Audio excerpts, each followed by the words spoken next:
Morning.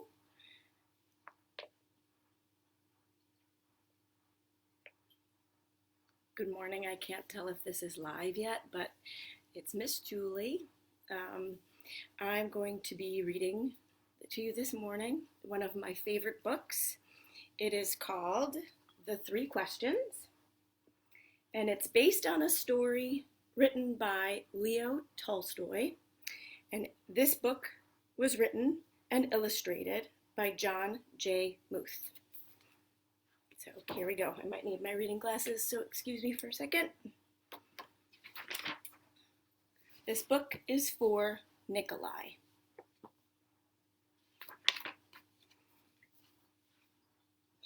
There once was a boy named Nikolai who sometimes felt uncertain about the right way to act. "I want to be a good person," he told his friends, "but I don't always know the best way to do that." Nikolai's friends understood, and they wanted to help him.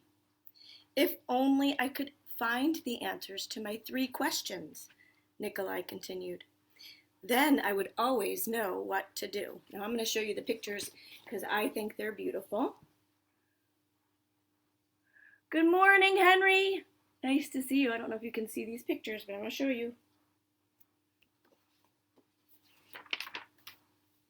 The three questions. When is the best time to do things? Who is the most important one? And what is the right thing to do? Miss Karen, I love this story too. It's one of my favorites. Nikolai's friends considered his first question. Then Sonia, the heron, spoke. "I know the best time to do things. One must plan in advance," she said. Gogol, the monkey, who had been rooting through some leaves to find something good to eat, said, "You will know when to do things if you pay close attention." Then Pushkin, the dog, who was just dozing off, rolled over and said, "You can't pay attention to everything yourself.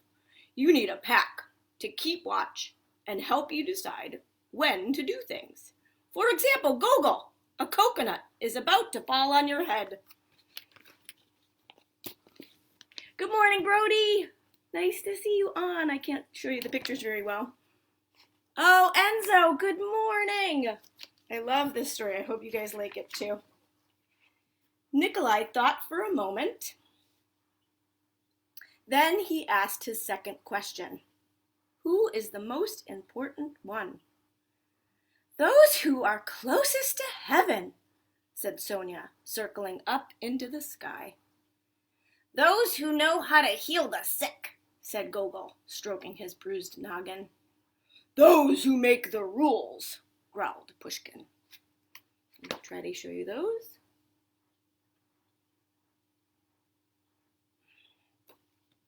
Now, the person that illustrated this book used watercolor to paint it, and I think the pictures are amazing. Nikolai thought some more, and then he asked his third question. "What is the right thing to do?" "Flying," said Sonia. "Having fun all the time," laughed Gogol. "Fighting," barked Pushkin right away. Then the boy thought for a long while. He loved his friends. He knew they were all trying their best to help him answer his questions.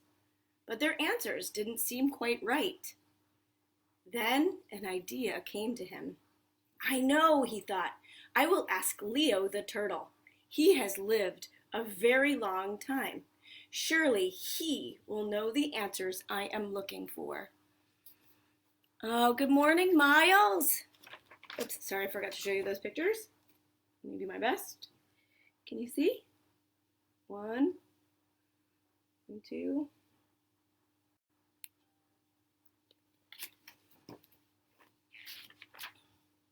Nikolai hiked up into the mountains where the old turtle lived all alone.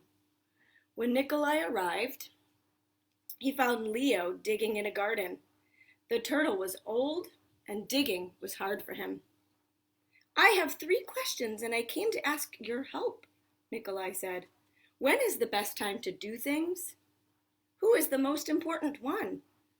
And what is the right thing to do?" Oh, good morning, Miss Sheila. Oops, I forgot to show you those pictures again. Let's start this one. Can you see that one? And how about this one? Can you see that one? It's very tricky on the camera.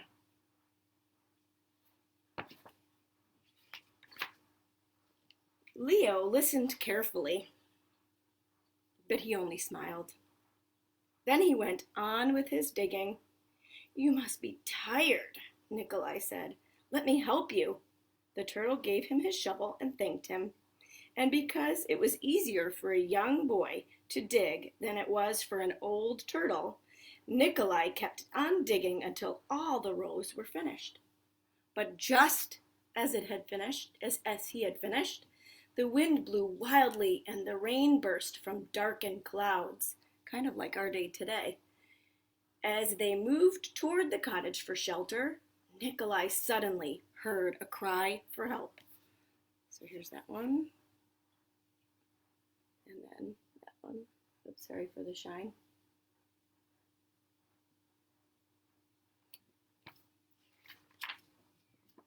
Running down the path, he found a panda whose leg had been injured by a fallen tree. There he was running, and he sees, oops, the panda, sorry.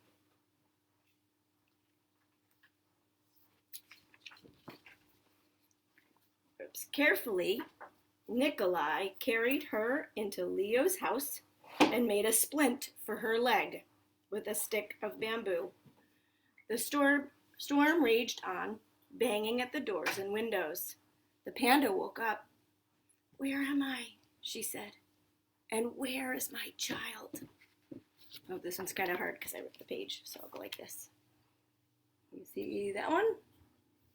Yeah, I'm terrible at showing you the pictures, by the way.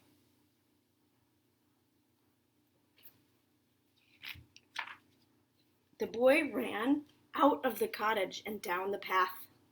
The roar of the storm was deafening. Pushing against the howling wind and the drenching rain, he ran farther into the forest. There he found the panda's child, cold and shivering on the ground.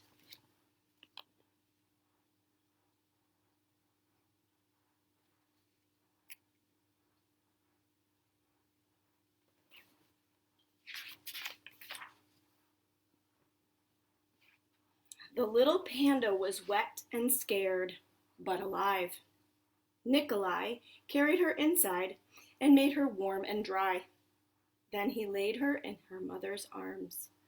Leo smiled when he saw what the boy had done. Okay, ready?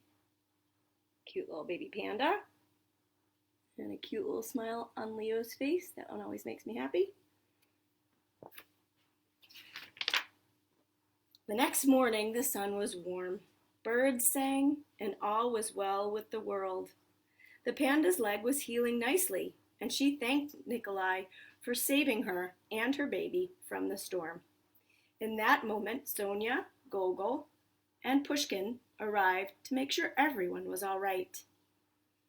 Nikolai felt great peace within himself. He had wonderful friends, and he had saved the panda and her child. But he also felt disappointed. He still had not found the answers to his 3 questions. So he asked Leo one more time. The old turtle looked at the boy. But your questions have been answered, he said.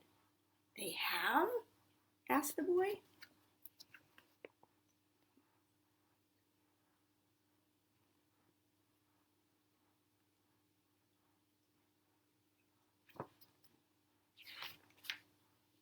Yesterday, if you had not stayed to help me dig in my garden, you wouldn't have heard the panda's cries for help in the storm.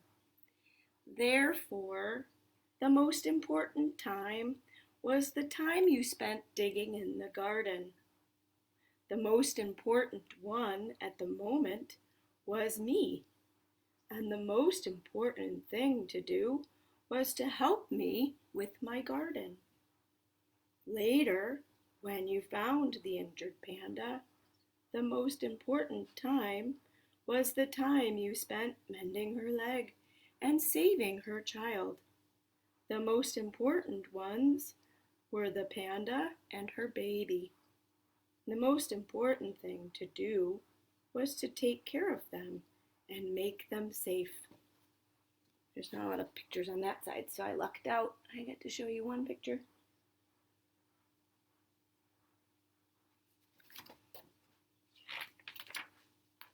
Remember that there is only one important time, and that time is now. The most important one is always the one you are with. And the most important thing to do for the one who is standing right by your side.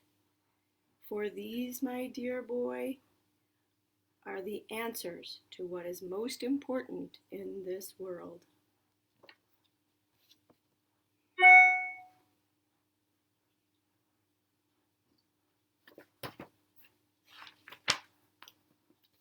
This is why we are here. There's that little beautiful kite and the friends. So I love this story. I hope you enjoyed it. The reason I heard about it is because the Zen master Thich Nhat Hanh, who I've read many of his books for, recommended it. And I think it's a beautiful story about life. So I hope you have a lovely morning.